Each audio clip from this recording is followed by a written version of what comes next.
Welcome friends.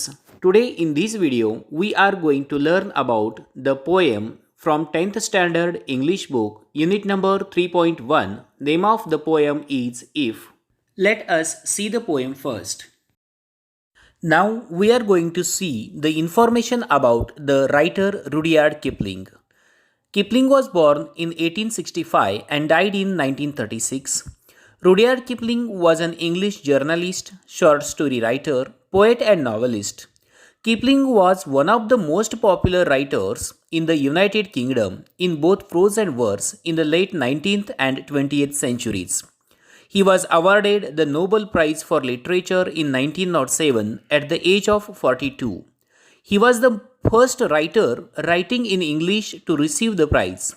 This poem deals with advice given by father to his son. This poem is composed by Rudyard Kipling. The poem is addressed by the father to his son. The father gives some advice and instructions to his son in order to become a perfect man. There are total 3 stanzas and each stanza consists of 8 lines. In this poem, the son has been instructed to follow virtues and principles. The son can become able to accept challenges. He can also learn how to deal with the problems and lead his life. Now I will explain it in Marathi. प्रस्तुत कविता if he एका प्रसिद्ध British लेखक Rudyard Kipling यांनी रचलेली आहे. ही कविता एका वडिलांनी आपल्या मुलास उद्देशून सांगितलेली आहे. वडील मुलास काही सल्ले व सूचना देतात जेणेकरून त्यांचा मुलगा परिपूर्ण बनेल. कवितेत एकूण 3 कडवे असून प्रत्येक कडव्यात 8 ओळी आहेत. वडील मुलास जीवनात एक यशस्वी, जबाबदार व परिपूर्ण व्यक्ती बनण्यासाठी समुपदेशन करत आहेत. Now let us see the first stanza of this poem. If you can keep your head when all about you are losing theirs and blaming it on you. If you can trust yourself when all men doubt you, but make allowance for their doubting too. If you can wait and not be tired by waiting, or being lied about, don't deal in lies, or being hated, don't give way to hating, and yet don't look too good nor talk too wise. या कडव्यामध्ये कवी मुलाला सांगतो की जेव्हा इतर सर्वांच्या रागांचा पारा चढलेला असेल, तुझ्यावर दोषारोप होत असतील, सगळीच लोक तुझ्यावर दोष ठेवत असतील, त्यावेळेस तू जर तुझे डोके शांत ठेवून संयमित आणि संतुलितपणे विचार करू शकलास, जेव्हा सर्वजण तुझ्यावर अविश्वास दाखवत असतील मात्र तुझा स्वतःवर पूर्ण विश्वास असेल आणि तरीही त्यांचे बोलणे समजून घेण्याचा तू प्रयत्न करशील, त्यांच्या विचारांचा आदर करशील, तेव्हा सर्वांची मने जिंकणे तुला अशक्य नाही. कोणत्याही परिस्थितीमध्ये जर तू संयम ठेवू शकलास, वाट पाहण्याची चिकाटी तुझ्यात असेल तर तुझे भविष्य उज्ज्वल असेल.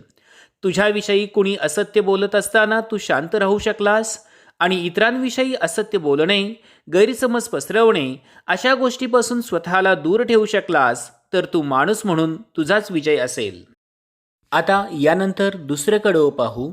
If you can dream and not make dreams your master, if you can think and not make thoughts your aim, if you can meet with triumph and disaster and treat those two impostors just the same, if you can bear to hear the truth you have spoken, twisted by knaves to make a trap for fools, or watch the things you gave your life to broken, and stop and build them up with worn out tools.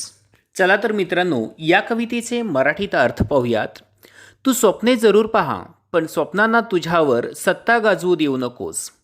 सखोल चौफेर विचार कर, पण विचारांमध्ये भरकटू नकोस, स्वतःला हरवून देऊ नकोस, असं कवी आपल्या मुलाला उद्देशून बोलतोय. आयुष्यात तुला अफाट यश मिळो अथवा प्रचंड अपयश मिळो, आनंदाचे किंवा दुःखाचे मुखवटे घालून येणाऱ्या या दोन्ही परिस्थितींना तू एकाच प्रकारे सामोरे जा, त्यांचा समान भावनेने तू स्वीकार कर. हे जर तू करू शकलास तर तू खऱ्या अर्थाने यशस्वी झालास. अशा प्रकारची माहिती, अशा प्रकारचे मार्गदर्शन कवी आपल्या मुलाला सांगू इच्छितात. काही पुढे जाऊन कवी आपल्या मुलाला सांगतात, तू सांगितलेल्या एखाद्या वक्तव्याचा किंवा गोष्टींचा काही अविश्वासू लोकांकडून स्वार्थासाठी किंवा इतरांच्या फसवणुकीसाठी विपर्यास केला गेला, गैरवापर केला गेला तरीसुद्धा किंवा तू कष्टाने मेहनतीने घडविलेल्या गोष्टी बिघडताना नष्ट होताना पाहून तू खचून जाता कामा नये. आहे ते स्वीकारून पुन्हा त्या विखुरलेल्या गोष्टींना तुझ्या क्षमतेनुसार नव्याने आकार देऊ शकलास तर संपूर्ण जग कवेत घेण्यास तू समर्थ होशील. अशा प्रकारचे मार्गदर्शन वडील आपल्या मुलास सांगतात. आता यानंतर शेवटचं कडवं पाहूयात. If you can talk with crowds and keep your virtue or walk with kings nor lose the common touch. If neither foes nor loving friends can hurt you, if all men count with you, but none too much. If you can fill the unforgiving minute with 60 seconds worth of distance run, yours is the earth and everything that's in it. And which is more you will be a man, my son. आता या वरील कडव्याचा मराठीत अर्थ पाहूयात. या कवितेमधील वडील आपल्या मुलास उद्देशून बोलतात. सर्वसामान्यांच्या गर्दीत मिसळून वागता बोलताना आपली सदसद विवेक बुद्धी तू हरवू नकोस. किंवा उच्चभ्रूंच्या सहवासात राहून सुद्धा आपले पाय जमिनीवर स्थिर ठेवू शकलास, साधेपणांची कास सोडली नाहीस, तर तू खऱ्या अर्थाने एक उत्तम व्यक्ती म्हणून ओळखला जाशील. तुझा कुणीही शत्रू असोत किंवा कोणताही प्रिय मित्र असेल, जेव्हा कुणीही तुला दुखवू शकणार नाहीत, सर्वांना तुझ्या मनात समान स्थान असेल, सर्वांशी तुझी वर्तणूक सारखीच असेल, तेव्हा माणूस म्हणून या जगातील तुझे स्थान उंचावेल. सरणाऱ्या काळामध्ये प्रत्येक क्षणाचे मोल जेव्हा तू जाणशील, सरणारे प्रत्येक मिनिट तू सत्कारणी लावू शकतील, तेव्हा 60 सेकंद तू पुरेपूर जगशील, तेव्हा आणि तरच सारे विश्व तुझ्यासाठी खुले होईल आणि इथली प्रत्येक गोष्ट तुझी असेल. सर्वात महत्त्वाचे म्हणजे माझ्या मुला, तू एक खरा माणूस म्हणून नावाजला जाशील.